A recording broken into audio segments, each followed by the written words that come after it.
নমস্কার, life and লিভিংয়ের talent unplugged.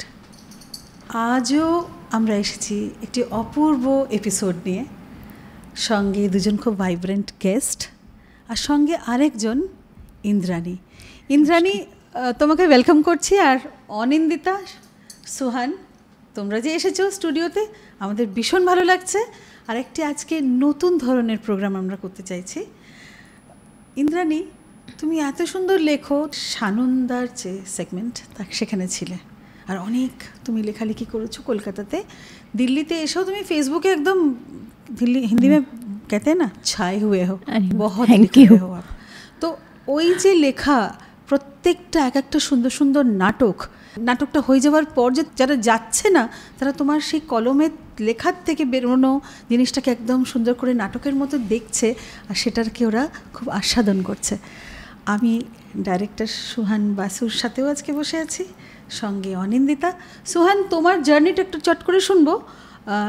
Engineering করেছো তুমি যাদবপুর থেকে, এবং তারপরে দিল্লিতে এসে তোমার এরকম নাটকের যে শখ, তোমার যে লেখার যে ইন্টারেস্ট, এগুলো কখন জাগলো, কখন হলো? না, অ্যাকচুয়ালি যদি শুরুটাই বলি, তাহলে আমার নাটকের শখ ঠিক ছিল না।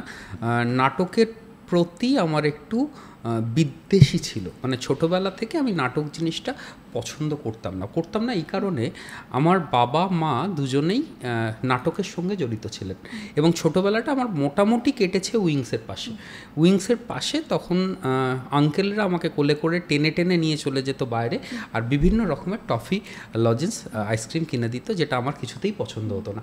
আমি একটাই বায়না করতাম যে বাবা মাকে ছেড়ে দিক, আমি বাবা মায়ের সঙ্গে বাড়ি চলে যাই। কারণ পরপর দুটো একাডেমিতে শো, 3টে থেকে শুরু হয়েছে, তার মানে মা এসে গেছে সকালবেলা 10টার সময়, বাবা মা, আমি সঙ্গে 10টা থেকে রাত্রি 9টা অবধি ওই যে থাকার কষ্টটার জন্য আমি নাটক থেকে দূরে থাকতে চাইতাম। আমার একদমই পছন্দ ছিল না। নাটক শুনলেই আবার ভয় হতো যে আবার অমুক দিন শো, তার মানে আমাকে অতক্ষণ বাবা মাকে ছেড়ে থাকতে হবে। কিন্তু একটা কথা তো আছে যে আমরা যেটা পারি সেটাতে যদি রক্ত মিশে থাকে, তাহলে সেটা আমরা আরো ভালো করে কোথাও হয়তো ছিল। আমার ভালো লাগাটা থেকেও আমি জানি না কেমনভাবে নাটকের প্রতি জড়িয়ে পড়লাম। ছোটোবেলায় অনেক নাটক করেছি।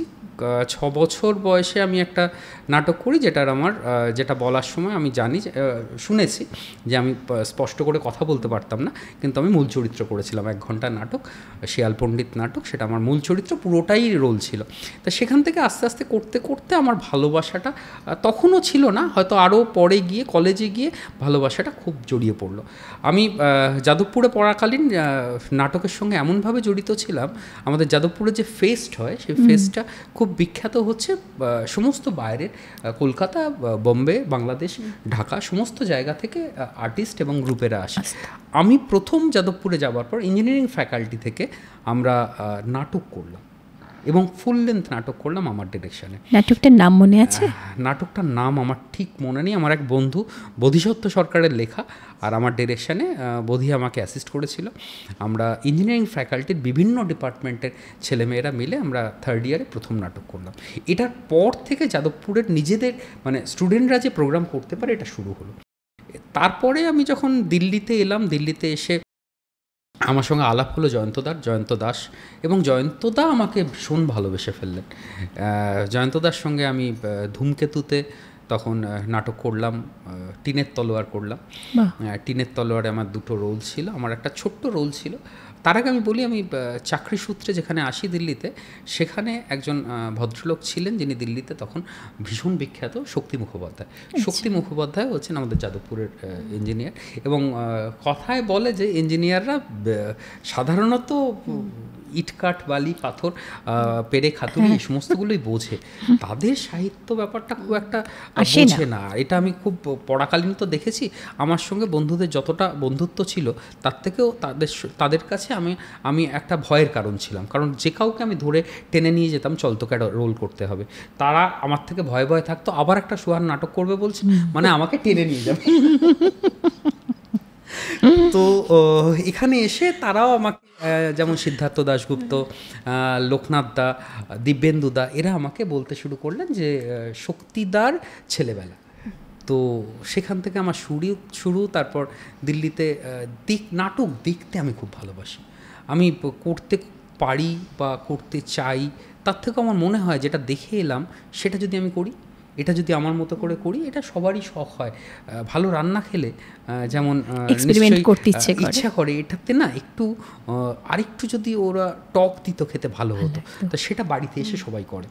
এই টকটা দেওয়ার পর হলে রান্নাটা কিন্তু আগেরটার থেকে সম্পূর্ণ চেঞ্জ হয়ে যায়। তা আমি এরকম জিনিস অনেক জায়গায় বলেছি, অনেক জায়গায় করেছি, অকপটে আমি এটা স্বীকার করি। আমি যে নাটকগুলো দেখি সেগুলো আমার মাথার মধ্যে ফুটতে থাকে, বয়েল হতে থাকে, এবং চেষ্টা করি কোথাও যদি সেটাকে আমার মতো করে ইমপ্লিমেন্ট করতে পারি। তো সেই থেকেই আমার নাটক শুরু এবং সেই থেকেই নাটক চলছে। না, তার প্রমাণ কিন্তু আমি, কারণ আমি দিল্লিতে যতজনের নাটক রিভিউ করতে যাই বা দেখতে যাই, সবাই একটা আশা করে প্রতিবেদন হিসেবে, আমি সুহান্দাকে দেখতে পাই এবং আমি জানি সুহান্দা আসবে। তার মানে কি, সে কিন্তু একটা পরিচালক, একটা তার নির্দিষ্ট একটা নাটকের গ্রুপ আছে, একটা দল আছে। সে বলতেই পারে আমি ব্যস্ত, আমার যা হয়, আমার রিহার্সাল আছে, আমার অমুক আছে, কিন্তু আমি কিন্তু সুহান্দাকে দেখি। এইটাই যে অন্যের জিনিসটা দেখাও একটা যে খিদে, একটা যে ইচ্ছা, এটা কিন্তু সবার মধ্যে থাকে না। সবার মধ্যে থাকে না, থাকা উচিত হয়তো, কিন্তু থাকে না। এটা আমি বলবো সুহান্দার মধ্যে এটা আমি খুব দেখেছি, এবং পাশে যে বসে আছে সেও। আমার তো একটা এরকম চার্টই তৈরি করে ফেলেছি, 2022, 23, 24, 25, এই যে পরপর এখন আমাদের খুব স্ট্রং নেটওয়ার্ক, আমাদের অনলাইন যে হোয়াটসঅ্যাপ গ্রুপ হলো, কিছু হলো, তো সবসময় পাই, হয়তো যেয়ে উঠতে পারছি না, তারপর তোমার লেখা পড়ছি, কিন্তু আচ্ছা এই উইকেন্ডে এই নাটকটা আসছে, তো পরপর অনেকগুলো নাটক আমাদের মাথায় কিন্তু আছে, আমরা আসছি এক এক করে তোমার কাছে। আমি তার আগে সুনেত্রা দি আরেকটা কথা বলবো, আমরা যেহেতু আমাদের সৌভাগ্য, ভারতবর্ষের মনে হয় 125 কোটি মানুষের মধ্যে আমরা কিছু মানুষের সৌভাগ্য যে আমরা ভারতবর্ষের রাজধানীতে থাকার সুযোগ পেয়েছি, এবং যে কোনো দেশের রাজধানীতে সেই দেশের সমস্ত জিনিসের সেরাটা হয়। ফলে আজকে যদি ক্লাসিক্যাল মিউজিক বলি, আজকে যদি নাটক বলি, আজকে যদি আবৃত্তি বলি, আজকে যদি সিনেমা বলি, সবার লক্ষ্য থাকে সে তার পারফরমেন্সটা রাজধানীতে গিয়ে দেখাবে। ফলে আমাদের এখানে সবথেকে যেটা, আমাদের যেমন এইমস রয়েছে, আমাদের যেমন এনএসডি রয়েছে, তেমন ডাক্তার দেখাতে গেলে এইমসে আসতে হয়, তেমন নাটক দেখতে গেলেও লোকের স্বপ্ন হচ্ছে আমি এনএসডিতে যাব। আমাদের বাড়ির পাশে এনএসডি, সেই দর্শক হিসাবে আমার স্বপ্ন আমি এনএসডির নাটক যেন মিস না করি। প্রথম নাটকের নামটা কি ছিল? আমার প্রথম ডিরেকশন চিত্রকর, বাদল সরকারের একটা নাটক অ্যাডাপশন, আমি ওখান থেকে কিছুটা চেঞ্জ করে আজকের গল্প হিসাবে আমি চিত্রকর করে করেছি। খুব সুন্দর, আমার এখনো পোস্টারটা, সেটা বেশ সুন্দর হয়েছিল পোস্টারটা, এখনো মনে পড়ে।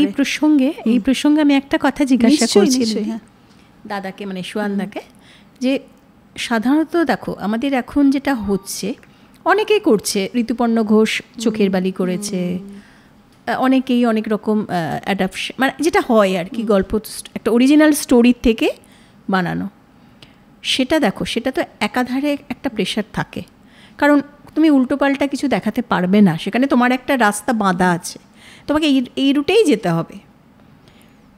সেই জায়গাটা, সেই চাপটা একজন ডিরেক্টর হিসেবে, তুমি যে নাটকগুলো, আমার দেখা তোমার যে নাটকগুলো, এক্সেপ্ট আন্তারা, পাপ, মহামায়া, ইভেন শোধ, এবং শোধের যেটা সবথেকে যেটা ইম্পর্টেন্ট থিং, যে লেখিকা তিনি সামনে বসে আছেন, সেখানে পরিচালক হিসেবে তোমার চাপ কতটা ছিল? না, আমার কাছে ব্যাপারটা একটু অন্যরকম।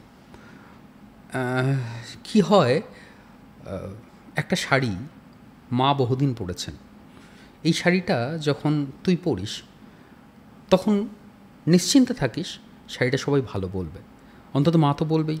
মেয়েরা প্রথম গিয়ে দেখায় মাকে, মা বলবে বাহ বেশ ভালো হয়েছে, কারণ এটা মায়েরই শাড়ি।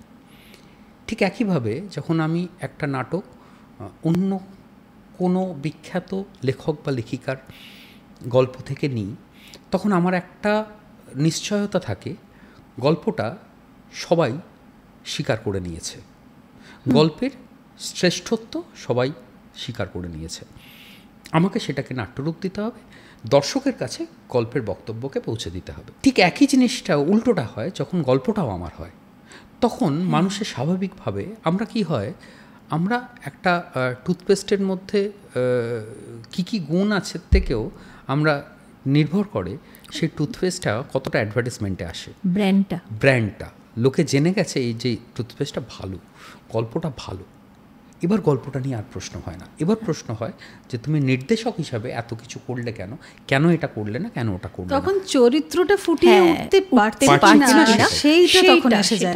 কারণ দেখো, একটা তো ব্র্যান্ড লেগে গেছে, তাসলিমাদির লেখা, তিনি বানিয়ে দিয়েছেন, যেটাই হয়েছে একটা ছকে, যেটা তুমি বললে রাস্তাটা ওনার হাতে তৈরি হয়ে গেছে।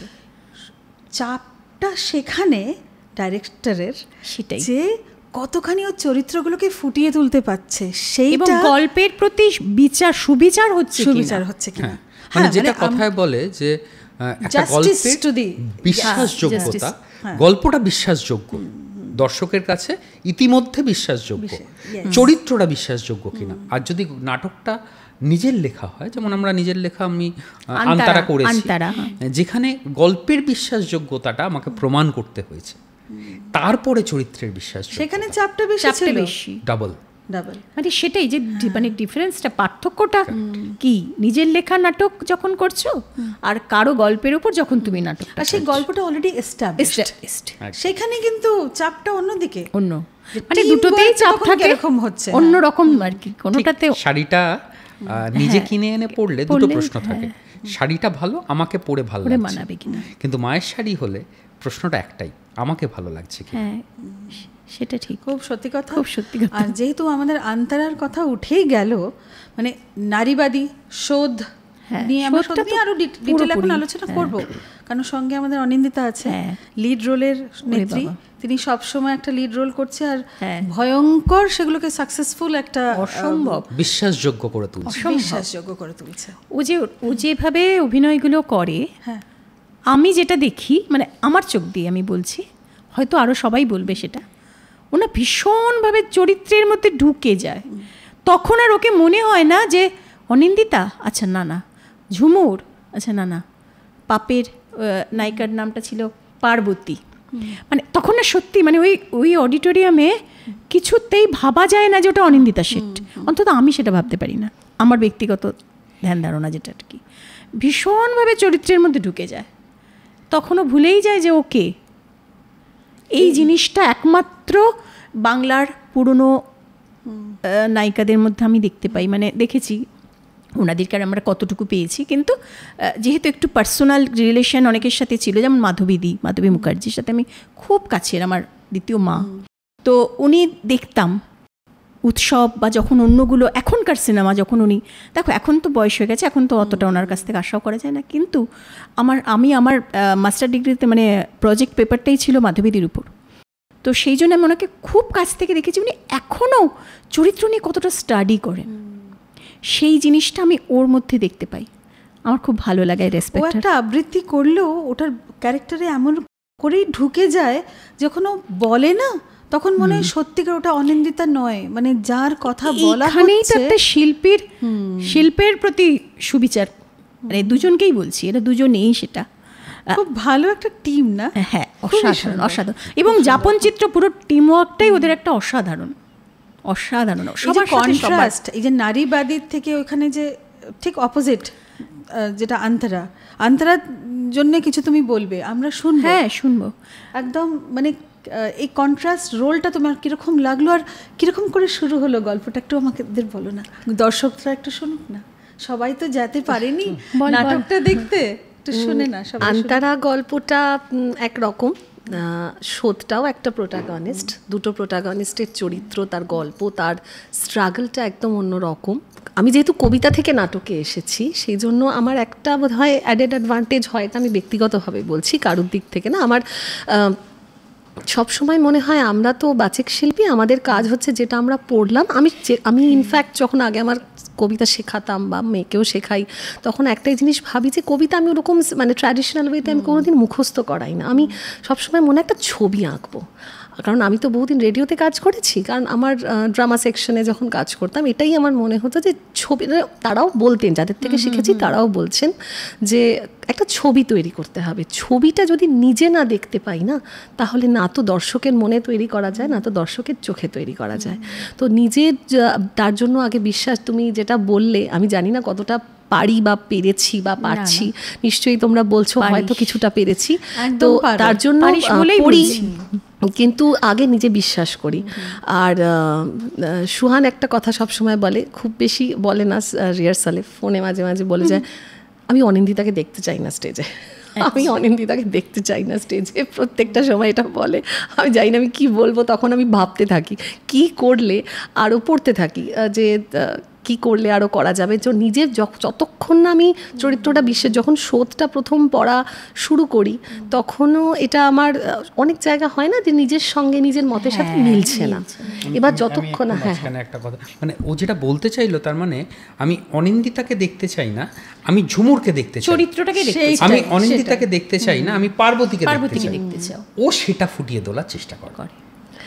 এবং এখানে কিন্তু একটা কথা অনিন্দিতা বলছি, তুই নিশ্চয়ই এটাকে অ্যাডমিট করবি যে মানে পরিচালকের কৃতিত্ব কিন্তু এখানে 95%, না অনেকটাই মানে তুই তো ভালো, ঠিক আছে, খুব ভালো অভিনেত্রী, তুই খুব ভালো অভিনয় করিস, তুই এক্সপিরিয়েন্সড এই লাইনে অনেক, কিন্তু মানে সেই আমি কালকে একটা লেখাতে লিখেছিলাম যে এটা মানে যে পাষাণ অহল্যা বলে যে ব্যাপারটা, সেটা কিন্তু ক্রেডিট মানে ডিরেক্টরের না, তারপরে সবাই তার সঙ্গে নিশ্চয়ই চেষ্টা করে।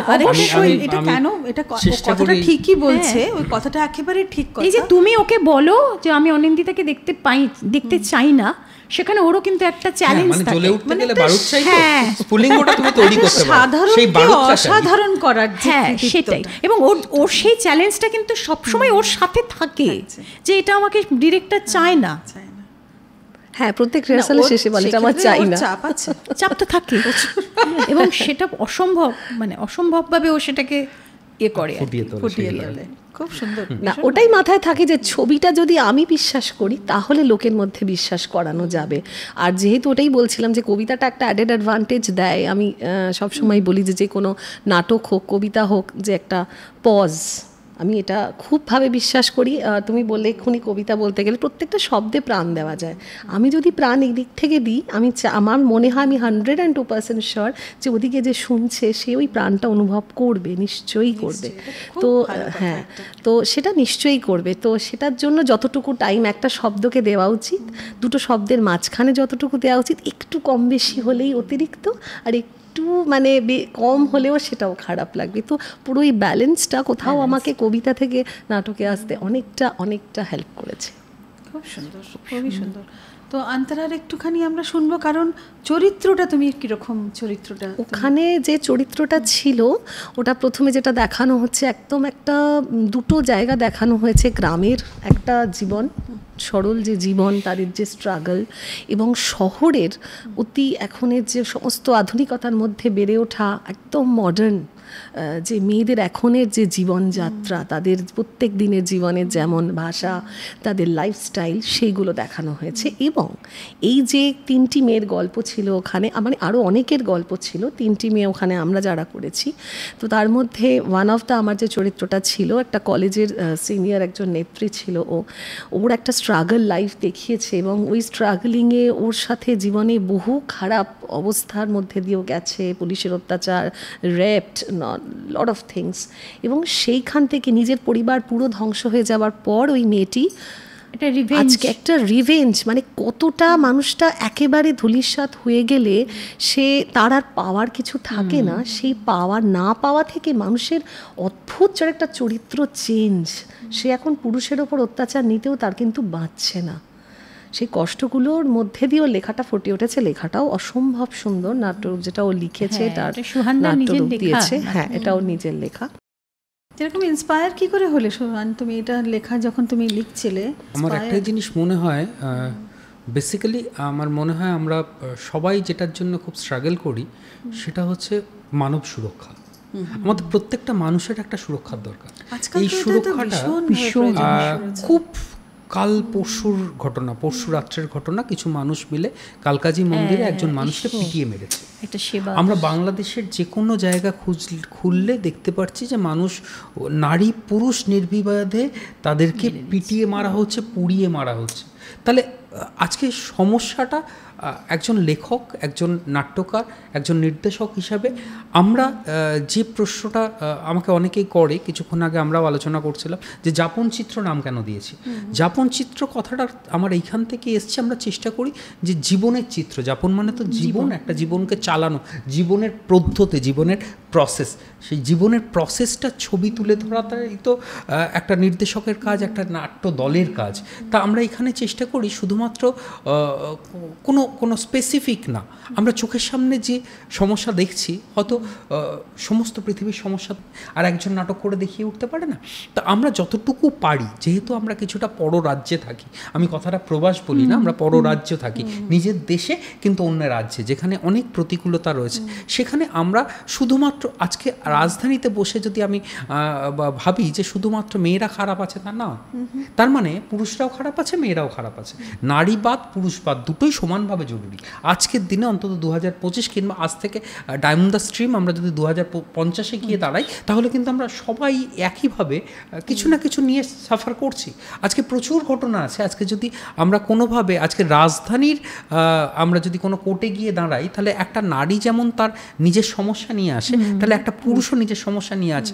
কদিন আগে দেখেছি আমাদের একজন, আমি নাম নিচ্ছি না, একজন ভদ্রলোক এই কোর্ট কেসের সুইসাইড করেছে। তার একটা 1 ঘন্টার একটা ব্রিফ দিয়ে গেছে যে কেন আমি সুইসাইড করলাম। সুতরাং সমস্যাটা সব জায়গায় লুকিয়ে আছে, নারীর মধ্যে সমস্যা আছে, এটা পৃথিবী জুড়ে আছে। সেটা যত অনুন্নত জায়গায় আমরা পৌঁছচ্ছি, অনুন্নয়নের জায়গায় আমরা পৌঁছচ্ছি, তত আমরা দেখতে পারবো। আমরা যত গ্রামের দিকে যাব, আমরা রাজধানী থেকে আরও একটু আরবানে গেলাম, আরও কম আরবান, আরও রুরালে গেলাম, এই সমস্যাটা রয়েছে। যে দেশ যত কম উন্নত, সেখানে নারীদের আরও অনুন্নত করে রাখা হয়। কিন্তু যে দেশ যত উন্নত হচ্ছে, নারীকে আমরা সমান জায়গা দিয়েছি, প্রত্যেকে আমরা সমান জায়গা পাওয়ার চেষ্টা করছি। এটা দেওয়া পাওয়ার লক্ষ্য নয়, এটা সবার কেড়ে নেওয়ার। সবাই, যে মেয়েটা পারে সেটা পারে, যে ছেলেটা পারে সে পারে, সবাই বড় লোক হয় না, সবাই গরিবও হয় না। সুতরাং এই পারাটা তার ব্যক্তিগত, এই ব্যক্তিগত জায়গা থেকে আমি যদি ভাবি যে আমাদের প্রত্যেকের ব্যক্তিগত একটা অধিকার রয়েছে, সেই অধিকারটা আমরা অধিকার করে নেব, সেই অধিকারটা আমরা চেয়ে নেব না। আমি চাই না আমি মানে কোনোভাবে আমি দুর্বল, আমায় দাও, এই কথাটা আমি বললেই আমি হেরে গেছি। আমি যতক্ষণ না ছিনিয়ে নিতে শিখেছি, এই ছিনিয়ে নেওয়াটা একজন পুরুষেরও দরকার, একজন নারীরও দরকার। তাই জন্য আমার আন্তারা নাটকটা ছিল প্রধানত পুরুষদের। হয়তো আজকের দুনিয়ায় এই ঘটনাটা কোটিতে গুটিক, একটা কথা আছে কোটিতে গুটিক, আর মহিলাদের যদি আমি বলি কোটি, দুটোই সমস্যা। গুটিক বলে আমি সমস্যাটাকে চোখ বন্ধ করে রাখতে পারি না। সুতরাং আজকের দিনে পুরুষদের নিয়েও সমস্যা হচ্ছে, নারীদের নিয়ে তো সমস্যা আছেই দীর্ঘদিন ধরে। আজকে যে নাটকটা আমরা আন্তারায় দেখানোর চেষ্টা করেছি, সেখানে আমরা এই বলছি না যে সমস্ত নারী খারাপ, এই আমরা কখনো বলতে পারি না সমস্ত পুরুষ খারাপ। তা কি হয়? তা হয় না। বরঞ্চ আজকের দিনে আমি অনেক বলবো যে নারীরা অনেক বেশি এগিয়ে এসছে। আমরা যে জায়গায় অন্তত দিল্লিতে বসে দেখি, আমরা মেট্রোপলিটন শহরগুলোয় বসে দেখি, তাদের কিন্তু দেখা যায় পুরুষদের থেকে নারীরা এগিয়ে গেছে। এগিয়ে কোথায় যাবে? এই তো দেখো, আজকে সেটাই তো তার প্রমাণ। 3 জন মেয়ে, তুমি মাঝখানে একজন পুরুষ মানুষ, তাহলে নারী পিছিয়ে কোথায়? তাহলে কি পুরুষ পেছবে এবার? না, পরেরটা কি?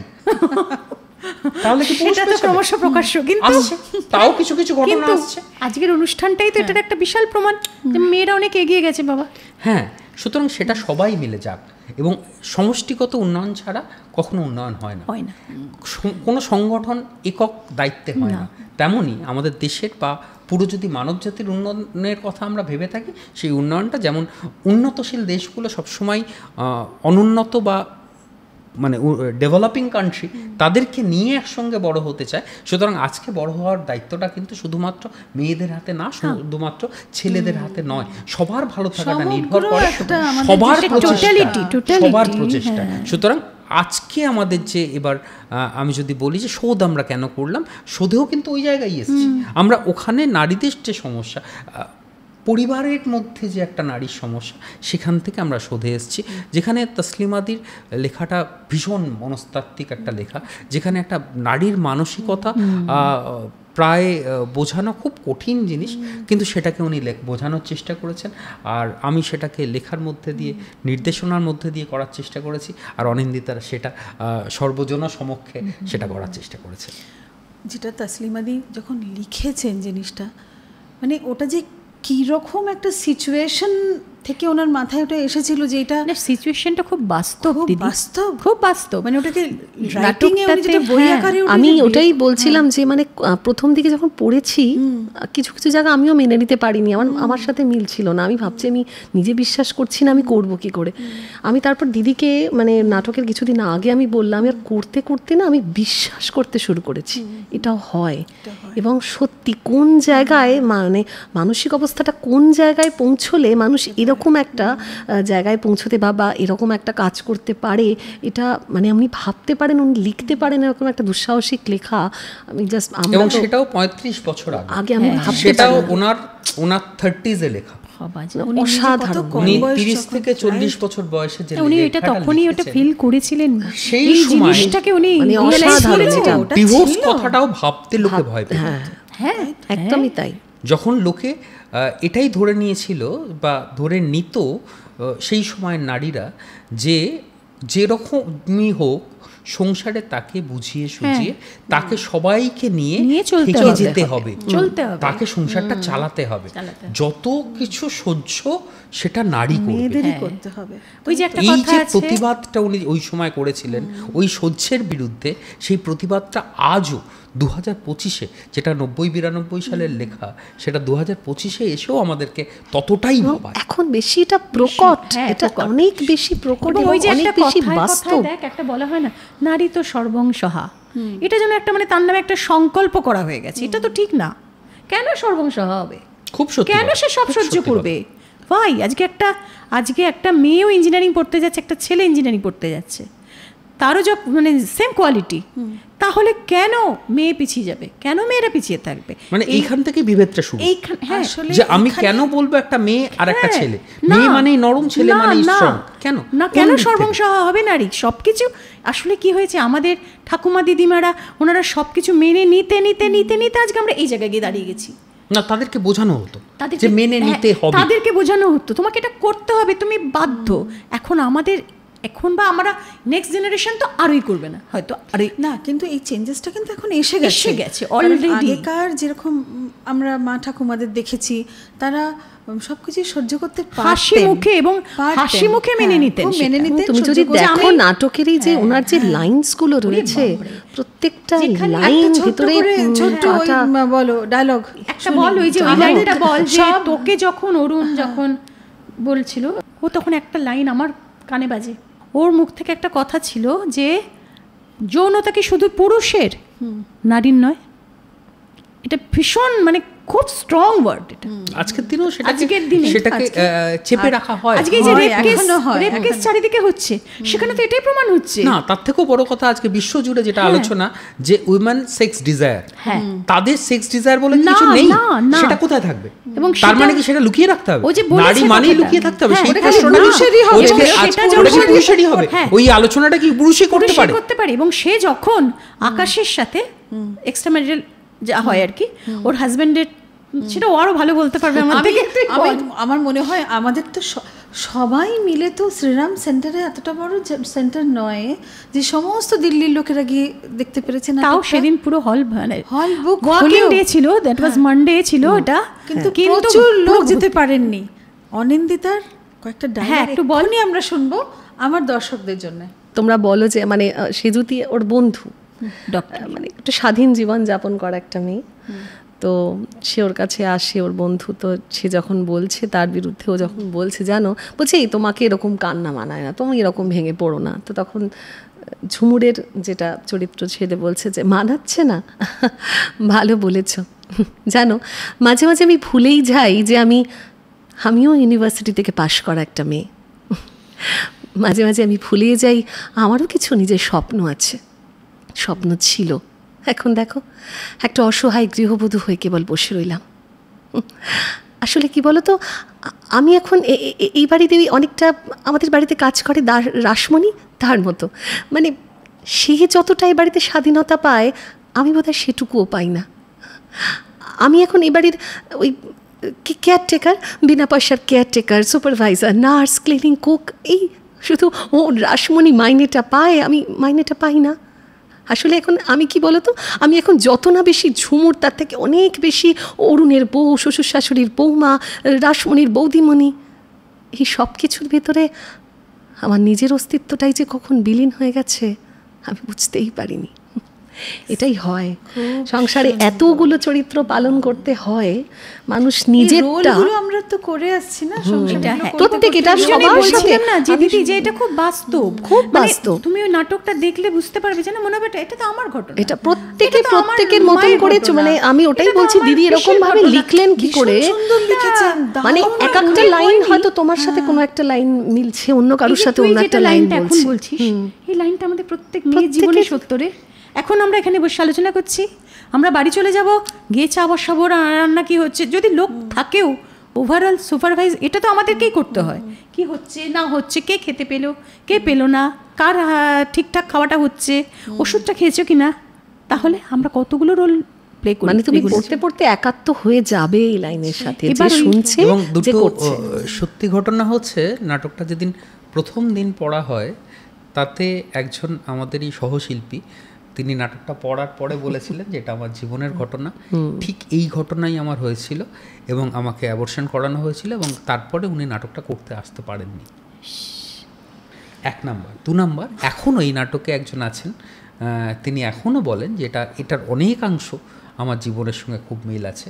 আমি তার নাম নিতে চাই না, কিন্তু তার মানে একটা জিনিস আমি যেটা বুঝেছি যে এই নাটকটা এখনও আজকে 30 বছর 35 বছর বাদেও দর্শকদের প্রত্যেকের চেনা ঘটনা, প্রত্যেকের নিজের জীবনের ঘটনা। আর দ্বিতীয়ত এই বক্তব্যগুলো উনি এতদিন ধরে, আমি যেটা বলি ওনাকে আমি শিক্ষক বলি, নারীদেরকে উনি শিখিয়েছেন, নারীদেরকে উনি বাঁচতে শিখিয়েছেন, হয়তো তার জন্যেই আজকে নারীরা অনেকখানি এগিয়ে গেছে। আজকে যদি সেইভাবেই দেখি, আজকে দিল্লি শহরে কিন্তু, যদি আমি দিল্লি শহরেরই কথা বলি, তাহলে কিন্তু নারীরা সেক্ষেত্রে অনেক এগিয়ে। আজকে এখনও প্রাপ্তবয়স্ক যে কোনো নারী হাফ প্যান্ট এবং গেঞ্জি পরে রাস্তায় ঘুরতে পারে, পুরুষরা পারে না, পারে না। এবং এখানে বেশিরভাগই সেটাই দেখা এগিয়ে যাওয়া, এই এগিয়ে যাওয়াটার মধ্যে কিন্তু বরঞ্চ আমাদের জয়, এটা তসলিমা নাসরিনের জয়, ওনার মতো মানুষদের জয় যারা এটা করতে। দেখো 30 বছর আগে যখন উনি ফোর্সি করলেন, আজও তো যদি আমি মনে করবো 80%ও এখনো যেটা উনি লিখেছেন প্রাসঙ্গিক, সেই রকম কিন্তু প্রাসঙ্গিক। কতটা ডেভেলপড হয়েছে, 20% কি হয়েছে না, ওভারঅল যদি আমি পুরো জনসংখ্যার বিচারে যাই তাহলে 20% ইজ এ বিগ ফিগার।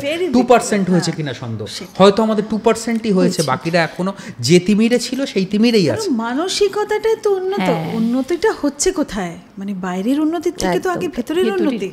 তো সেই সার্বিক যে ব্যাপারটা, সেটা নাটকের মধ্য দিয়ে তো আমরা মেসেজ, নাটক তো জীবন থেকে, যেমন ও বললো, জীবন থেকেই তো নাটকটা তৈরি হচ্ছে। কোনো না কোনো জায়গায়, দেশের রাজ্যের কোনো না কোনো জায়গায় যে ঘটনাগুলো ঘটছে, আর সেই ঘটনাগুলো কোনো না কোনো মঞ্চে হচ্ছে।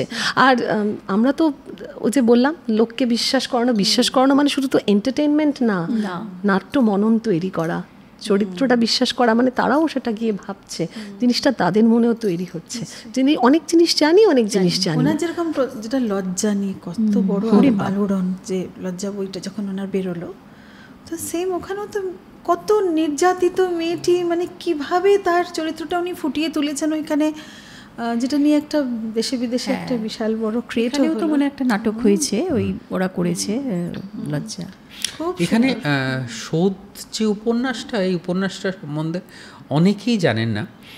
আমার সৌভাগ্য হয়েছে তসলিমা নাসরিনদের থেকেই পাওয়া কিছু তথ্যে গোটা পৃথিবীতে বহু ছাত্রছাত্রী এই উপন্যাসের ভিত্তিতে রিসার্চ করেছেন, ডক্টরেট হয়েছেন, এবং বেশ কিছু দেশে এটাকে পাঠ্য হিসাবে পড়ানো হয়, পোস্ট গ্র্যাজুয়েশন বা তার উপরে পড়াশোনা। মানে এই মনস্তত্ত্ব এটা নিয়ে গোটা পৃথিবী জুড়ে, এবং এটা নিয়ে সবথেকে বড় যেটা আগেও আমি বলেছি, যে এটা নিয়ে একটা টিভি সিরিয়াল হয়েছিল, ওটার নাম ছিল আকাশ আটে হয়েছিল। 30টা এপিসোডের, এবং সেটা মোটামুটি ওই সময় সব থেকে বেশি টিআরপি পেত, সাহিত্যের সেরা সময় খুব সম্ভব ভালো হয়েছে হতো ওটা। এবং আমার খুব সৌভাগ্য যে তসলিমাদি এটা আমার মতো মানুষ, আমাকে উনি বারবার বলতেন তুমি তো পুরুষদের নিয়ে কথা বলো বেশি, তুমি নারীদের নিয়ে কথা বলো না।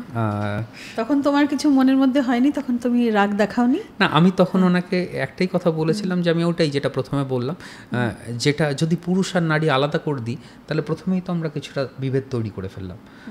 বলতে যদি হয় তাহলে মানুষ হিসাবে বলি, সেটা পুরুষ বা নারী নয়। সুতরাং আমি পুরুষের জন্য যেমন করে বলেছি আমি ঠিক তেমন করেই নারী হিসাবেও বলবো। সুতরাং এটা আমাদের দায়িত্বের মধ্যে পড়ে, পছন্দ না হলেও পছন্দ হলেও। আমি বলছি না আমার পছন্দ নয়, কিন্তু একজন নির্দেশক, একজন নাট্যকার, একটা নাট্য গ্রুপের দায়িত্ব যে তুমি সমাজের কথা বলবে। খুব সুন্দর, এই ফিলিংটা দারুণ। এটা কিন্তু খুব ভালো একটা ফিলিং, কারণ এই যে তুমি একটা দরজা দিচ্ছ, একটা সমতার দরজা, একটা সমভাবের দরজা, এটা কিন্তু সবসময় মানুষ যে কোনো একটা লাইনকে চুজ করে নেয়, ইয়া তো আমরা নারীবাদী, ইয়া তো আমরা পুরুষবাদী, মানে জেনারেলি মানুষের এটা। এবং এই ব্যাপারটা আমার ভীষণ আপত্তি। 8 মার্চ নারী দিবস, হ্যাঁ কেন? ভাই মাদার্স ডে, ফাদার্স ডে, নারী দিবস, নারী দিবস আলাদা করে কোন দিনটা মেয়েরা ছাড়া হয়? একটা বাড়িতে বলে যে মহিলা না থাকলে সেই বাড়িটাকে হোম সুইট হোম ব্যাপারটা থাকে না, তাহলে নারী দিবস আলাদা করে কেন? একদম ভীষণ বড় প্রশ্ন এটা দাঁড়ায় যে নারীদের কি আমরা আলাদা করে আইডেন্টিফাই করব কি ওই দিনটাই শুধু নারীর জন্য চিহ্নিত নাকি? না, আসলে আমার যেটা মনে হয়, এটা আমি আই মে বি রং, হয়তো তসলিমা দিয়ে সব থেকে ভালো উত্তরটা দিতে পারবেন। যদি নেক্সট আমরা যখন মিট করবো নাকি, আমরা এই প্রশ্নটাই ওনার কাছে করবো এবং ওটাই জিজ্ঞেস করবো, দিদি এটা কেন হয়। কিন্তু আমার যতদূর মনে হয়, এই যে নারীদের উন্নয়ন করতে করতে করতে করতে একটা জায়গায় এসেছে, তাদের একটা বিশেষ স্থান দেওয়া হয়েছে 8 মার্চ, যাতে তোমরা পিছিয়ে নেই। কিন্তু একটা দিনেই কি সব না, ইন্দ্রাণী আমার একটা খুব পরিষ্কার, আমি এ ব্যাপারে খুবই অনেক ভাবনা চিন্তা করি। বাসে কি নারীদের জন্য আলাদা রিজার্ভেশনের দরকার? ট্রেনে কি আলাদা রিজার্ভেশনের দরকার? মেট্রোয় কি আলাদা দরকার? হ্যাঁ দরকার। আমরা যখন এই এসি রুমে বসে কথা বলছি তখন হয়তো দরকার নেই, কিন্তু দরকার বাইরে যে মানুষগুলো আছে তারা কিন্তু এখনও প্রচুর, আমাদের দিল্লি শহরেও এমন প্রচুর সংসার আছে যে সংসারটা নারীরাই চালিয়ে যাচ্ছে, এবং তারা হয়তো দিনের শেষে খাবারটা নারীর জোটে না, সংসারের জন্য সে স্ট্রাগল করছে এখনও, আজকের দিনেও। আমরা এত দূর এগিয়ে আসার পরেও, আমরা চাঁদে মানুষ যাচ্ছে, মঙ্গলে আমরা যন্ত্রপাতি পাঠাচ্ছি, আমরা গোটা পৃথিবী চষে ফেলেছি, সমুদ্রের তলায় চলে গেছি, কিন্তু তবু আজকে নারীর ভাত জোটে না। সুতরাং একটা সিট জোটা তো ভীষণ দরকার, একটা দিন জোটা তো ভীষণ দরকার। তাই বোধহয় 365 দিনের মধ্যে একটা দিন আমরা আদায় করে নিয়েছি, আমরা আদায় করে নিয়েছি। বলো, এটা উচিত, কারণ নারী যদি সম্মানিত না হয়, কোনো জেনারেশন, কোনো সোসাইটি সেটা ঠিকভাবে ডেভেলপমেন্ট সেখানে হবে না। নারীর সম্মান একান্তই প্রয়োজন। এই যে না, আমি ঠিক উল্টোটাও আবার একইভাবে বিশ্বাস করি। আমি এটাও বিশ্বাস করি পুরুষের সম্মানও দরকার। সেই সম্মানটা কিন্তু মানে কেউ কারোর থেকে চেয়ে নেওয়া নয়। আমরা জানি না, হয়তো সার্বিক উন্নয়ন হয় না, সার্বিক শিক্ষিত হয় না, কিন্তু একজন পুরুষকেও আজকাল অনেক জায়গাতেই দেখা যায় যে পুরুষ হচ্ছে প্রচুর বাড়িতে। আজকে যদি সুপ্রিম কোর্টে গিয়ে আমি পেন্ডিং কেসের হিসেব নিই, তাহলে দেখবো ম্যাক্সিমাম ডিভোর্স কেস পেন্ডিং রয়েছে যেখানে পুরুষ তার সম্মান পায়নি বলে, এবং সেই ডিভোর্স কেসটা ফাইল করেছে নারী। সুতরাং সম্মানটা দুজনেরই, মানে একজন নারীকেও যেমন সম্মান দেওয়া ভীষণ দরকারি, একজন পুরুষকেও সম্মান দেওয়াটা যোগ্য জিনিস, যোগ্য লোককে দেয়া হোক। এর মধ্যে নারী পুরুষ আলাদা নয়, প্রত্যেকটা মানুষ সম্মান পাক। এটা তো একটা খুব মানে এটাই তো দরকার, এটাই তো হওয়া উচিত। কিন্তু নিশ্চয়ই হবে, শিক্ষাটা হবে, এখনো সেইভাবে সবটা সার্বিক বা সার্বজনীন সবকিছু করা এখনো পসিবল হয়নি। হয়তো মানুষ হিসাবে আমরা পুরোটা চলবে আমাদের এই যে প্রচেষ্টা, এটা আমরা চালিয়ে যাব। এটা সবার মধ্যে নাটক ওয়ান অফ দ্য মাধ্যম, এবং আমাদের আরও কিছু ইচ্ছা আছে তসলিমাদির গল্প নিয়ে কাজ করার। আমার যেটা সব থেকে সৌভাগ্য হয়ে যাওয়ার পরের দিনই, মানে সেদিনই রাত্রিবেলা উনি আমাকে একটা গল্প সমগ্র উপহার দিয়েছেন এবং দিয়ে বলেছেন, সোহান যদি সম্ভব হয় এ থেকে আরও কিছু গল্প করো। আমি ওনাকে কথা দিয়েছি, হয়তো পরবর্তী প্রজেক্টেই, হয়তো নেক্সট প্রজেক্টে না নিলেও আমরা খুব শিগগিরই ওনার গল্প নিয়ে কাজ করব। আর দেখা যাক বাকি ভবিষ্যতে। খুবই সুন্দর, মানে ওনার, এবং এখানেই তো উনি লেখিকা হিসেবে সার্থক। সেই তো যে উনি সামনে বসে দেখছেন ওনার লেখা নাটক মঞ্চস্থ হচ্ছে, এটা ভীষণ চাপের, খুব চাপের, খুব বড় পাওনা, সত্যি বড় পাওনা। মানে করছেন তাদের উভয় পক্ষের, উনি দেখছেন লেখিকার সামনে। এটা কলকাতায় করেছি আমি, এরকম যার লেখা তার সামনে নাটক করেছি। ওটা একটা ভীষণ চাপের হয়, কারণ তিনি তার ব্রেন চাইল্ড, তো তিনি একটা ভেবে চরিত্রকে লিখেছেন। তো এবার কারণ লেখকের, আমরা বাড়িতে বসে বই পড়ি, পাঠক কি পড়ছে, পাঠক তো অন্যভাবে নেয়। কেউ যদি কবি হয় কবিতা লিখে দেয়, তারপর আমরা আমাদের মতন করে ইন্টারপ্রেট করি। কিন্তু যখন সামনে বসে রয়েছেন উনি, এবং এটা তো ওনার ব্রেন চাইল্ড, মানে ওনার সন্তান, এবার উনি প্রত্যেকটা ইমোশন যখন আমরা বলছি বা কোনো সেন্টেন্স বলছি, তখন তো ওনার মনে হচ্ছে যে এই জায়গাটা, মানে মোচড় দেওয়া কোনো জায়গাটা, আমি যদি এতটুকু এক্সপ্রেশনলেস করি বা আমি যতটা ফিল করতে পারছি না, সেই জায়গাটা ওনার ভেতরে গিয়ে কতটা কষ্ট পাবে। আমার না এই চাপটা ভীষণভাবে রিহার্সালে হচ্ছিল। তো উনি যখন রিহার্সাল দেখে বললেন যে বেশ ভালো হচ্ছে, যা ফিডব্যাক দেবার উনি দিলেন, মানে তখন কিছুটা কি আশ্বস্ত হলাম। তখনও বলে যাচ্ছে মোটামুটি, সোহান আমি অনিন্দিতাকে দেখতে চাই না, তখনও বলে যাচ্ছে রীতিমতো, আমি মানে রীতিমতো সত্যি এটাই টেনশন আছে যে ফার্স্ট সিটে উনি বসবেন, আর আমি ওনার সন্তানকে যেভাবে উনি ভেবেছেন, যেভাবে কষ্টগুলোকে উনি মোচড় দিয়ে দিয়ে নিজের কলমে আঁচড়ে দিয়েছেন, সেগুলো আমি পারবো তো করতে। এটা একটা ভীষণভাবে চলছিল। যে যাপন চিত্র, তোমাদের যে থিয়েটার দলটা, নাটকের দলটা, এখন তো সম্প্রতি তোমরা অনেক বাইরে যাচ্ছ, দিল্লির বাইরে যাচ্ছ, অনেক রকম নানান স্টেটে। তো হ্যাঁ, ওই তো কিছুদিন আগে কানপুর গিয়েছিলে, লখনৌ যাও, কলকাতাও যাও। এই যে ব্যাপারগুলো, এইটা সম্বন্ধে একটু জানতে চাই যে একমাত্র দিল্লিতে মানে নাটকের একটি, মানে এই দলটাই একমাত্র যাপন চিত্রই খুব সম্ভবত বিভিন্ন জায়গায় তাদের মানে শো নাটকের পরিবেশ করতে যায়, অনুষ্ঠান করতে।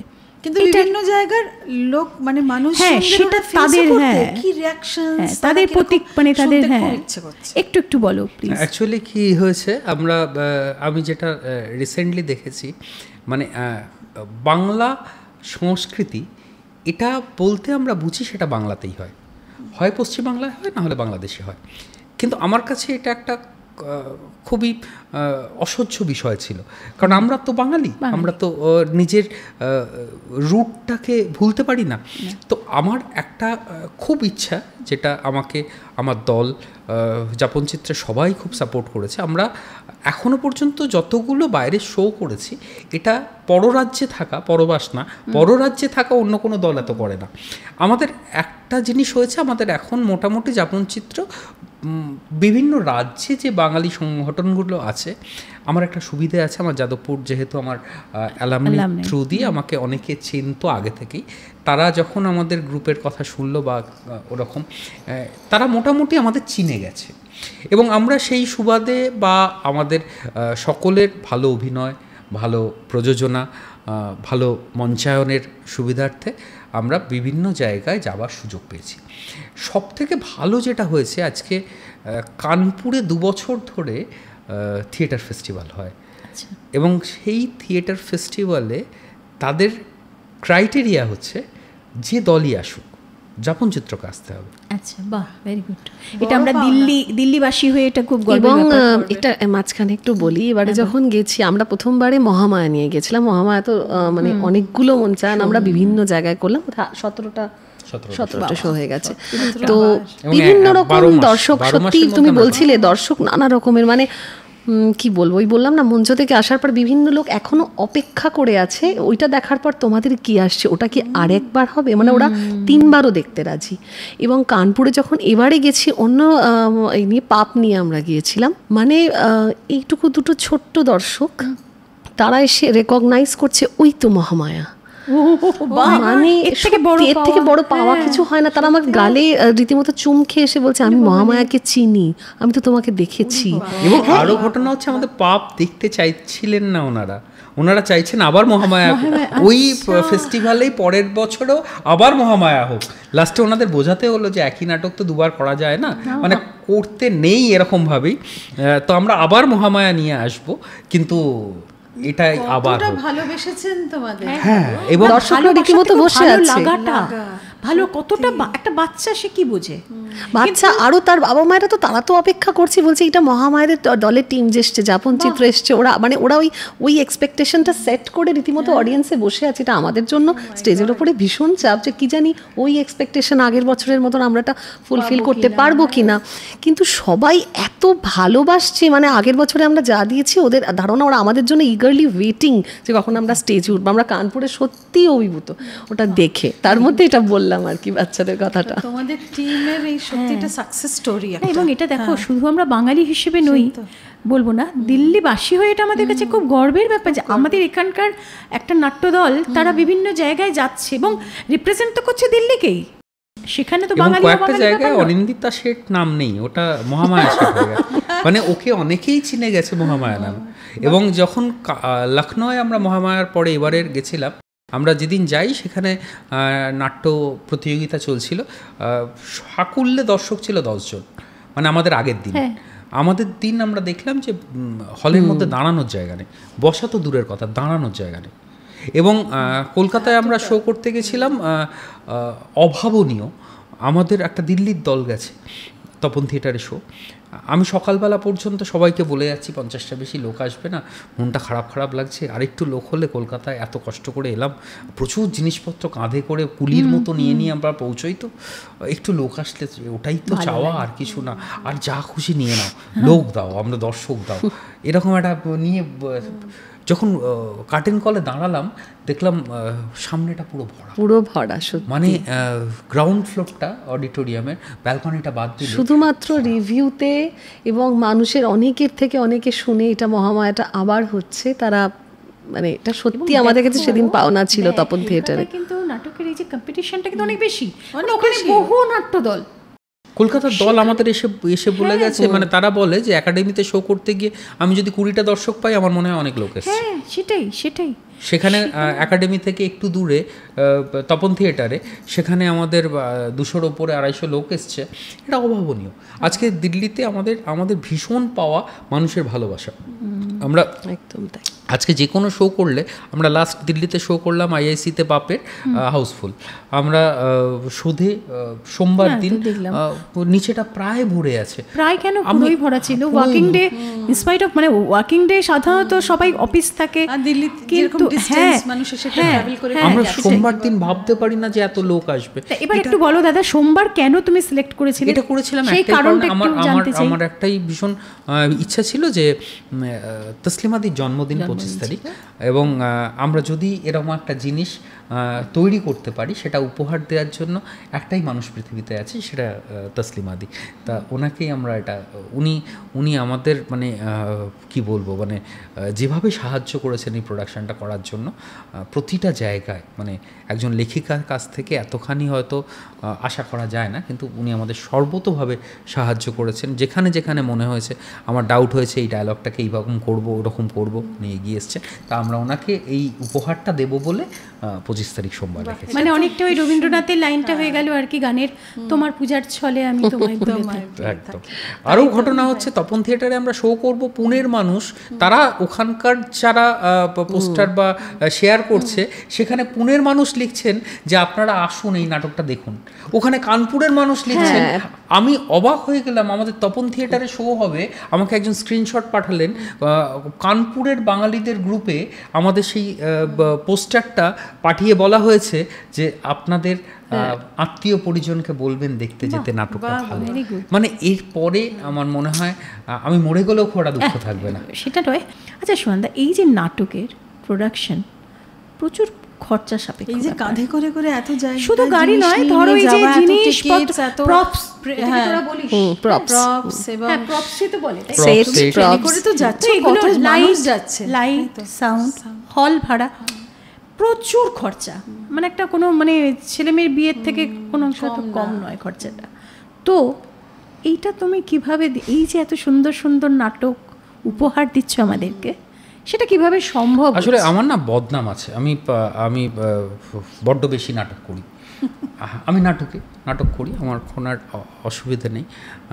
অসিত বন্দ্যোপাধ্যায়, ডক্টর অসিত বন্দ্যোপাধ্যায়, চুপ কথা না, ডক্টর অসিত কুমার বন্দ্যোপাধ্যায়, যিনি বাংলা সাহিত্যের ইতিহাস লিখেছেন আমরা ছোটবেলায়, সেই মানুষটি যিনি বাংলা নিয়ে ভীষণ চর্চা করেছেন, সরস্বতীর বরপুত্র বলা যায়। তার কাছে আমি একবার গেছিলাম ছোটোবেলায়, আমি একটা ম্যাগাজিন করতাম এবং এখন বলে, তাতে ওনার থেকে আমি একটা শুভেচ্ছা বানিয়ে নিতে গেছিলাম।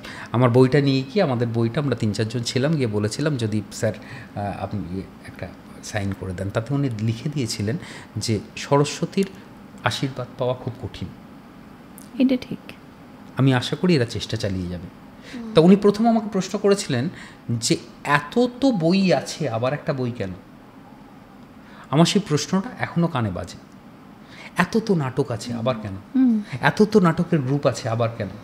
কিছুই না, আমরা কিছু কেনর জন্য হয়তো, আমি বড় হয়ে সেটা উত্তরটা পেয়েছি যে আমরা একটা চর্চা ভালোবাসি, কোনো কিছুর মধ্যে থেকে চর্চা করতে ভালোবাসি। যে গান গায় সে নিজের বাড়িতে সারাক্ষণ গান গেয়ে যাচ্ছে, যে রান্না করতে পারে সে প্রচুর রান্না করছে এবং তারপর লোককে ডেকে ডেকে খাওয়াচ্ছে। কেন?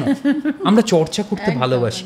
এই যে চর্চাটা শুধুমাত্র তো দিল্লিতে করা যায় না, কারণ দিল্লিতে আবার সেই বললাম রাজধানী, এই রাজধানীর খরচাটা অনেক বেশি।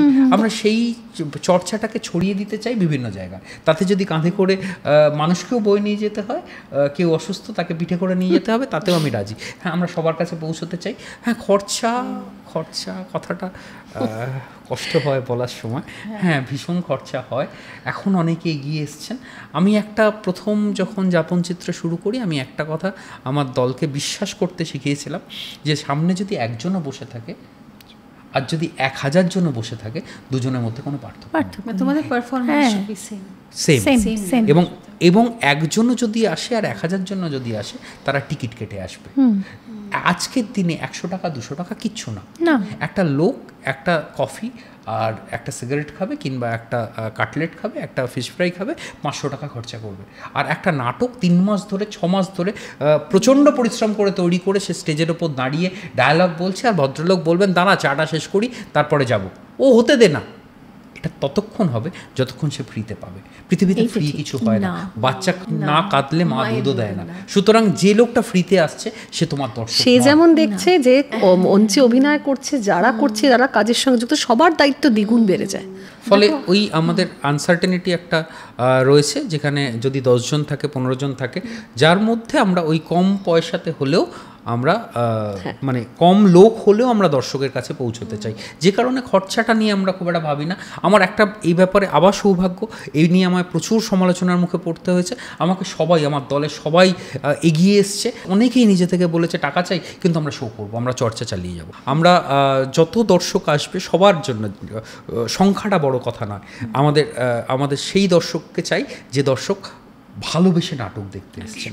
সুতরাং আমরা খরচাটা নিশ্চয়ই, আমি জানি একদিন হয়তো ছোটোবেলায় যখন পড়াশোনা করতাম খরচাটা খুব কঠিন মনে হতো, আজকে সেই খরচাটা কিছু মনে হয় না। একটা বই কেনার খরচা আমাদের সবার কাছে আছে, হয়তো আমরা একদিন সেই লেভেলের বড় হয়ে যাব যখন এই খরচাটা নিজে থেকে দর্শকরাই এসে দিয়ে যাবেন।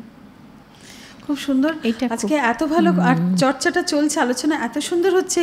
Indrani, credit goes to you too, because এত সুন্দর হচ্ছে, আমাদের খুব সুন্দর। তুমিও এসছো, আমার তো খুব ভালো লাগছে তোমাকে পেয়ে। তোমাকেও আমরা পেয়েছি, এটা আমাদেরও একটা মানে দেখো, ওই যে নারীবাদী পুরুষবাদী যে দাদা কথাটা বললো, দুজনকেই দরকার, উভয়কেই দরকার। সেরকম আমরাও কিন্তু সকলের তরে সকলে, আমরা প্রত্যেকে আমরা পরের তরে।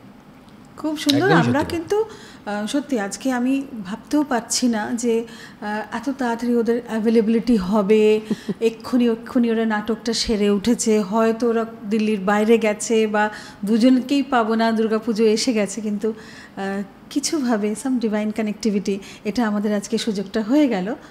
আজকে এমন একটা জায়গাতে এসে আমরা থামলাম, আমাদের অলমোস্ট শেষের মুখেই। হ্যাঁ, তার আগে আমি একটা যেটা বলতে চাই, যেটা আমি বলছিলাম যে বেসিক্যালি আমরা ওই ভালোবেসে দর্শকের আশা না, যারা নাটক দেখতে ভালোবেসে আসবেন, সেরকমই তুমি যে এই ভালোবাসার টানে নাটকের কথা শুনতে চেয়েছো না, এই জন্যই আমরা এসে গেছি। তুমি আবার যদি ভালোবাসার টানে নাটকের কথা শুনতে চাও, আমরা সময় করে আবার ঠিক চলে আসবো। আমরা তাহলে অপেক্ষায় থাকলাম। আমার আজকে শোটা অলমোস্ট কিন্তু শেষের দিকে। কিন্তু দিদি একটা প্রশ্ন ছিল, অনিন্দিতা কিভাবে আসবে?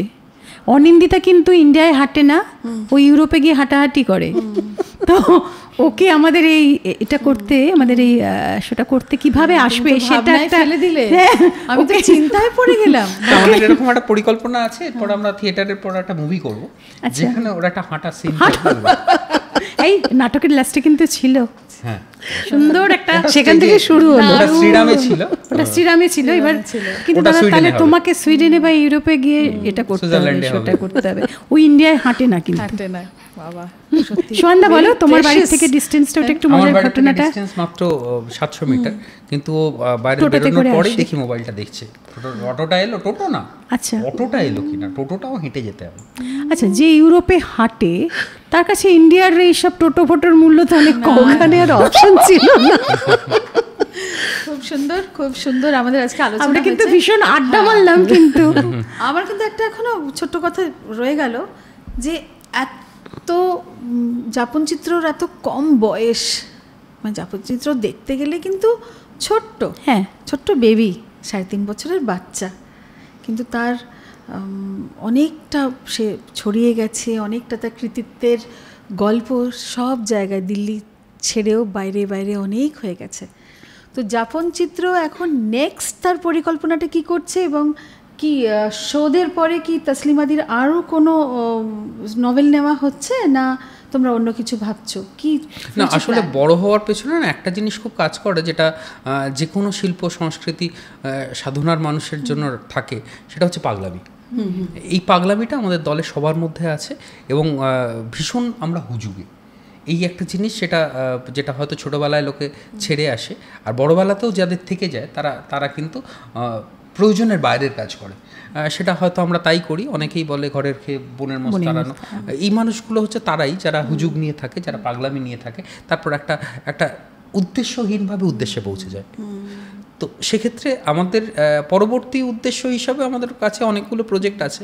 এক্ষুনি আমরা তসলিমাদির পরের কিছু করব সেরকম কোনো প্ল্যান করিনি, তবে শোধের পরবর্তী মঞ্চায়ন কবে হবে এ নিয়ে অনেকের কাছে অনেকের প্রশ্ন আছে, কারণ যেহেতু ওটা সোমবার ছিল। বেসিক্যালি আমরা যদি দর্শকের অ্যানালিসিস করি, যারা অফিস গোয়িং মানুষরা রয়েছেন তারা খুব বেশি আসতে পারেনি। তা আমরা খুব চেষ্টা করছি, কারণ এইটা খুব খরচা বহুল একটা প্রোডাকশন, আর এটা ছোট মঞ্চে হওয়া খুব মুশকিল। ইভেন বিপিনচন্দ্র পালে করলেও সেই ব্যাপারটা জমবে না, যেটা শ্রীরামে করা যায়, যেটা এলটিজিতে করা যায়। তা আমরা খুব চেষ্টা করছি এই বছরেই এই শোধের একটা বা দুটো করব। আমাদের শোভানুধ্যায়ীদের মধ্যে যারা রয়েছেন তারা যদি এগিয়ে আসেন, আমাদের যদি সাহায্য করেন, তারা বারংবার করেন, তো সেক্ষেত্রে আমরা হয়তো নভেম্বর ডিসেম্বরে করব। এছাড়া আমাদের পরবর্তী পাপ নিয়ে আমরা বোম্বে যাচ্ছি নভেম্বরে, পাপ নিয়ে আমরা লখনৌ যাচ্ছি ডিসেম্বরে।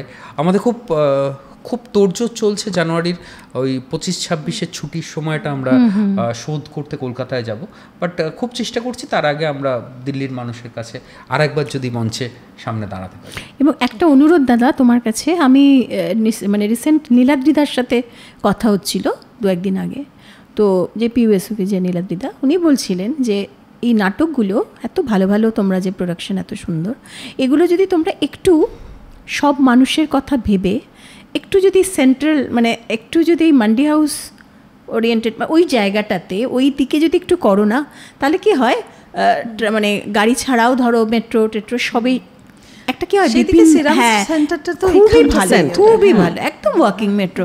কারণ কি হয়, মানে নো ডাউট শেয়ার পার্ক আমাদের মানে নিজেদের জায়গা, বাঙালি প্রচুর, কিন্তু কি হয় একটা সাইডে হয়ে যাওয়াতে, বিপিন পাল বলো বা মুক্তধারা বলো, এগুলো না একটু তার থেকে একটা না ওই জায়গাটায় করলে না ইন্দ্রাণী, আমি বুঝতে পেরেছি এই প্রশ্নটার একটাই উত্তর। দেখো, যাপন চিত্র কিন্তু চেষ্টা করে যে দিল্লি ছড়িয়ে নাটক করতে।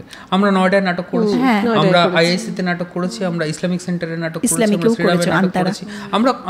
আমরা যদি সেরকম আমি গুরগাঁওতে হল বুক করেছি, দর্শকের সাড়া পাইনি বলে করতে পারিনি। মানে জিওগ্রাফি কিন্তু ভাবা হয়েছিল, এটা গুরগাঁওতে আমাদের করার কথা, প্রায় অনেকটাই আমরা এগিয়ে গিয়েছিলাম। মানে এটাই ভেবে করা হয়েছিল প্রজেক্টটা, যে ওখানকার মানুষেরা, ওখানকার তো অনেক আবাসী রয়েছে, আমাদের বন্ধু বান্ধবদেরও অনেক লোক রয়েছে যারা দেখতে চান। যদি যেতে না পারে তাহলে মুশিক পর্বতের কাছে যাবে, তা আমরা সেটাই চেষ্টা করি আমরা দর্শকের কাছে পৌঁছতে। এখন সেক্ষেত্রে অনেকখানি ব্যাপার। এবং নয়ডাতে আমরা সাকসেসফুল হয়েছি, কারণ নয়ডার অনেক লোক যারা এখানে এসে দেখেনি, তারা কিন্তু আমরা নয়ডার ইন্দিরা গান্ধী দুবার করলাম। ওই থিয়েটারটা খুবই ভালো। আমরা আরেকটা স্কুলে করলাম, পাপ ওইখানে করলাম সেক্টর 50-তে, এই কদিন আগেই করলাম, ভালো রেসপন্স। আমরা চাই খুব আমরা বাইরে করতে, আমাদের দর্শক ডাকলেই আমরা যাব। দর্শকের আমাদের কোনো লিমিটেশন নেই, আমরা জিওগ্রাফিক বাউন্ডারি আমরা মানতে চাই না, যে কারণে শুধু দিল্লি না, বিভিন্ন রাজ্যে, আমাদের ব্যাঙ্গালোরে একটা কথাবার্তা চলছে সেখানে যাওয়ার, তো সেটা আমরা যেতে রাজি আছি। আর যে কথাটা যার নামটা করলেই নীলাদ্রিদা, আমরা সত্যি সবাই তার কাছে খুব কৃতজ্ঞ। এরকমভাবে ঝড় বৃষ্টির মধ্যে উনি গিয়ে ব্যানার লাগিয়েছেন, উনি গিয়ে টিকিট কাউন্টারে বসছেন, উনি সবাইকে টিকিট কেটে কেটে দিচ্ছেন, মানে চা করে খাওয়াচ্ছেন, সবার জন্য টিফিন প্যাক করে। আমাদের কাছে সত্যি একটা শুধু পয়সা ব্যাপার না, এটা একটা আলাদা ভালোবাসা, একদম ভালো লাগা, পিওরলি লাভ। এটা যদি না আসে না কারোর ভিতরে, এটা না হলে হতো না, বোঝা যায়, সম্ভব হতো না। হ্যাঁ, মানে হাত বাড়িয়ে দিতে তো সবাই পারে, যখন খাদের মুখে কেউ পড়ে যাচ্ছে তখন হাত বাড়ানো আর এমনি সময় হাত বাড়ানো আর বুকে জড়িয়ে নেওয়ার মধ্যে অনেক পার্থক্য আছে, সেইটা উনি করে যাচ্ছেন। টাকা দেওয়া না, এই ভালোবাসাটার প্রতিও আমাদের জাস্টিস করাটা একটা আলাদা বড় দায়িত্ব, পুরো টিমের কাছে, পুরো টিমের কাছে, আমাদের সবার কাছে এটা একটা বড় দায়িত্ব। শুধু টাকা দেওয়ার জন্য না, যে ভাবে উনি সাহায্য করছেন, এত চাইছেন শোটা ভালো হোক, এবং রিহার্সালেও উনি আসেন, রিহার্সালেও আসেন, করতে পারি কি জবাব দেব, কি জবাব এটা দেখো, নিজের টাকায় আমি যা খুশি খেতে পারি, কিন্তু অন্যের টাকায় কিছু একটা কিনতে গেলে বারবার মনে হয় তিনি পছন্দ হবেন, তো দায়িত্ববোধ আলাদা হয়ে যায়, সেটাই তো। এবং যেন তার ওটা যেন বিফলে না যায় পয়সাটা, এটা একটা টার্গেট থাকে। একদমই একদমই, মানে আমি আবার বলছি, টাকাটা বড় কথা না, টাকাটার থেকেও বড় কথা একটা মানুষ হিসেবে পাশে দাঁড়ানো, যেটা উনি দাঁড়ান। অনেকেই হতে পারে যে কিছু ডোনেশন দিলেন, কিছু হেল্প করলেন, কিন্তু উনি পুরো প্রেজেন্ট থাকেন, রিহার্সাল থেকে শুরু করে অনুষ্ঠানের দিনও ফুল দমে উনি দুজনেই, চন্দ্রানীদি এবং নীলাদ্রিদা সবসময়। এবং এই যে ওনার এবং ওনার এই যে ভাবনাটা দেখ, আমি তো ওনার সাথে কথা বলে জানলাম যে দাদাই নিজে বলছিলেন আমাকে যে আমি একটু চাইছি ইন্দ্রাণী একটু ওই চত্বরে করতে, তাহলে আমি দেখেছি লোক বেশি আসে। আসলে ভাড়াটা প্রায় দ্বিগুণ হয়ে বা তিনগুণ হয়ে যায়, তো আমাদের পকেটটা বড্ড ছোট, অত টাকা ধরে না, সব হয়ে যাবে যদি ভালো কাজ, তার একটা পাওনা তো আছে। আর এই যে তুমি বললে দিদি যে 3.5 বছর বয়সে এত কিছু করছে, এটাকে যাপন চিত্রকে বিস্ময়কর শিশু বললেও মনে হয় বেশি বলা হবে না, এটা তোমাদের সবার ভালো, এটা আমাদের কাছে। তবে আমরা এটা প্রে করব যে এইটা যেন ঠাকুরের কৃপায় এটা যেন অনেক তোমাদের উন্নতি হয়, এবং তোমাদের যাপন চিত্র দলের যেন শ্রেষ্ঠ নাটক তোমরা মানুষের কাছে দিতে পারো। আর এই রকম ধরনের নভেল নিয়ে যদি তোমরা আরও কাজ চালিয়ে যেতে পারো, তাহলে তো এটা একটা ওয়ার্ল্ড ওয়াইড একটা, মানে তসলিমাদির জিনিস নিয়ে কাজ করা মানে ইটস আ ওয়ার্ল্ড ওয়াইড, তাই না? তো আমি খুবই মানে কি বলবো, দেখছি, ফোর্সই করছি যে তোমরা নেক্সট ফিউচার একটা খুব সুন্দর আরেকটা দিদির একটা নভেল নিয়ে, তসলিমাদির একটা নভেল নিয়ে তোমরা আরেকবার এসো, সুন্দর করে সবাই, দিল্লির লোক, বাইরের লোক, বিশ্বের লোক দেখুক, এবং তার জন্যে দিদিও অনেক আনন্দ পান। এটা দিদির কাছে একটা বড় তিনি পাবেন। আমি এরকম কিছু কথাও দিয়েছি ওনাকে, আমি চেষ্টা করবো নিশ্চয়ই। আমরাও কিন্তু খুব রইলাম অপেক্ষায়, কারণ এত ভালো নাটক, মানে নভেল নিয়ে যদি নাটক হয় তাহলে ইটস নাথিং লাইক ইট। তো আজকে খুব আনন্দের সহকারে আজকে শেষ করছি শোটা। ইন্দ্রাণী, আমরা কথা দাও আবার আমরা একসাথে কাজ করব। অবশ্যই অবশ্যই, তাই তো আমরা সবসময় আছি, ছিলাম, থাকবো। তাহলে সবাইকে থ্যাঙ্কস জানিয়ে আজকে শেষ করছি। আজকে আমাদের talent unplugged. Thank you so much.